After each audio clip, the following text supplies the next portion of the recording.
আসসালামু আলাইকুম। কেমন আছেন আপনারা সবাই? আশা করি অনেক, অনেক ভালো আছেন। দিনকে দিন ইউরোপ ইউনিয়নের যে নিয়মকানুন যতটা কঠিন হয়ে যাচ্ছে, যারা অবৈধভাবে আমরা ইউরোপের দেশগুলোতে প্রবেশ করতেছি, তাদের জন্য কিন্তু খুবই কঠিন হয়ে যাচ্ছে। তাদের যে এখানে আ রেসিডেন্সি কার্ড পাওয়ার যে নিয়মকানুনগুলো দিনকে দিন খুব জটিল হয়ে যাচ্ছে। আপনি যেভাবেই প্রবেশ করেন না কেন, আপনি আ সেঙ্গেন কান্ট্রির যে ছোট, ছোট দেশগুলো আছে, এখন পর্যন্ত রোমানিয়া ভিসা দিচ্ছে বা নন সেনজেন যে কান্ট্রিগুলো আছে, নন সেঙ্গেন সেই সমস্ত দেশগুলোতেও কিন্তু প্রবেশ করে অনেকে আমরা যেই সেঙ্গেন কান্ট্রি ইতালি, ফ্রান্স এই সমস্ত জায়গায় প্রবেশ করতেছি। তো ব্যাপারটা হলো ইউরোপ ইউনিয়ন অবৈধ ইমিগ্রেন্ট বা অবৈধ পিপলদের প্রবেশ করার জন্য তারা সর্বোচ্চ যে পদক্ষেপগুলো নেওয়ার যে নিয়মকানুন আছে, সেগুলো কিন্তু তারা চালু করে ফেলতেছে। এখন যারা প্রবেশ করতেছেন তারা এক প্রকার কি বলবো আগের মতো আর সহজ জিনিস না। একমাত্র এই মুহূর্তে স্পেনে বৈধতার জন্য একটা সহজ প্রক্রিয়া আছে। তো এটা ছাড়া অন্য কোনো দেশে কিন্তু তেমন কোনো সহজ প্রক্রিয়া নাই।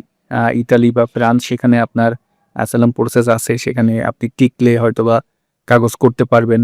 না টিকলে অনেক দিন পর্যন্ত আপনাকে অপেক্ষা করতে হয় ইতালিতে।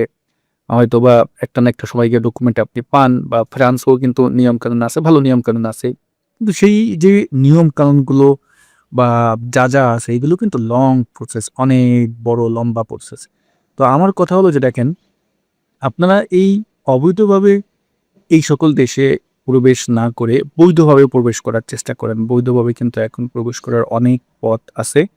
আপনি আম স্টুডেন্ট ভিসায় আসতে পারেন, আপনি IELTS দেন, আপনার স্কোর ভালো হলে অনেক ইউনিভার্সিটি আছে। প্রত্যেকটা দেশেরই কিন্তু কম বেশি স্বীকৃত ইউনিভার্সিটি আছে। সেইগুলোর আ ওয়েবসাইটগুলো ভিজিট করেন, তারা সেখানে কিন্তু সার্কুলার দেয়। সেই সমস্ত জায়গায় এপ্লাই করেন, আবেদন করেন। যখন আপনি অফার লেটার পাবেন, সেই মোতাবেক যেই নিয়মকানুনগুলো আছে, সেই নিয়মকানুন মোতাবেক আগান। আপনার টার্গেট যদি থাকে জার্মান, ফ্রান্স, ইটালি বা যেখানেই থাকুক, প্রত্যেকটা দেশেই কিন্তু স্টুডেন্ট ভিসা হয়। এই প্রসেসে আগান। তারপরে যদি সেঙ্গেন কান্ট্রিতে গুলোতে যদি মুভ করতে চান, আসতে চান, জব সিকার যে বিষয়গুলো আছে, সেইগুলোতে আবেদন করেন। জব সিকের বিষয়ে কিন্তু তেমন বেশি খরচ হয় না। তবে হ্যাঁ, এই ভিসাগুলো পেতে একটু কষ্ট হয়ে যায় বর্তমানে।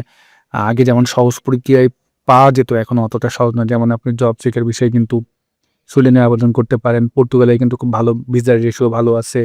তো এই সমস্ত দেশগুলোতে আপনি জব সিকারে কিন্তু আবেদন করতে পারেন। জব সিকার কিন্তু এখন পর্যন্ত সেঙ্গেন অনেক কান্ট্রিতে এভেইলেবল আছে। বৈধভাবে আসেন। বৈধভাবে আসার একটা শান্তিই ভালো ভাই। যারা অবৈধভাবে থাকে তাদের সব দিক থেকে জ্বালাতন মানে পেতে হয়। কি জ্বালাতন পেতে হয়? আপনি কাজ পাবেন না।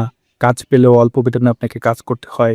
আর বৈধতা দেখা যায় যে ১০০ জনের ভিতরে ১ জনও হয়তোবা আ যে পলিটিক্যাল আবেদনগুলো করে সেগুলোতে টিকে যায়। মানে ১০০ জনের ভিতরে ওই ১ জন অনেক সময় কম হয়। দেখা যায় যে ১,০০০ জনের ভিতরে হয়তোবা ৪-৫ জনে পায়। এমন এক অবস্থা হয়। রেশিও এত খারাপ।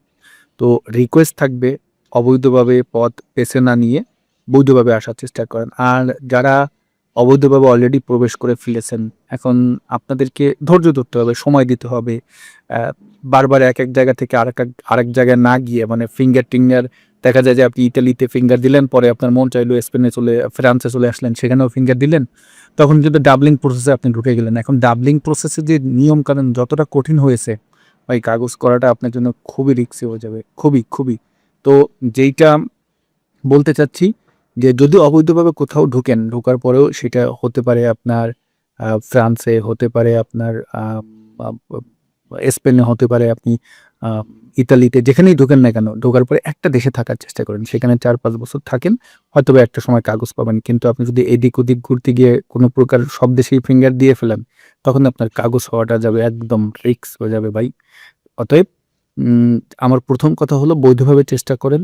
বৈধভাবে চেষ্টা করাটা ভালো। আর যদি আপনার প্ল্যান থাকে, ধরেন অনেকের বয়স হয়ে গেছে, এজ এখন ভালো একটা লেভেলে চলে গেছে, তারপরে আপনি ইউরোপে আসতে চাচ্ছেন। আপনারা এইভাবে প্ল্যান করতে পারেন মিডল ইস্ট কান্ট্রি গুলোতে ঢুকে সেখানে বছরখানেক থাকলেন। ওখান থেকে মালিকদের অনুমতি নিয়ে তখন আপনি বৈধভাবে হয়তোবা বাংলাদেশের ভিসার রেশিও ভালো না। তখন ওখান থেকেও আপনি ওয়ার্ক ভিসায় অনেক জায়গায় আবেদন করতে পারেন। ভিসা পেতে পারেন। এই প্রসেসে আগাতে পারেন। কিন্তু আমি আবারও বলব অবৈধ পথটাকে বেছে নিয়েন না। অবৈধ পথ বেছে নিলে এখন চোখের সামনে অনেককেই দেখি ভাই যে তারা কতটা কষ্ট করে।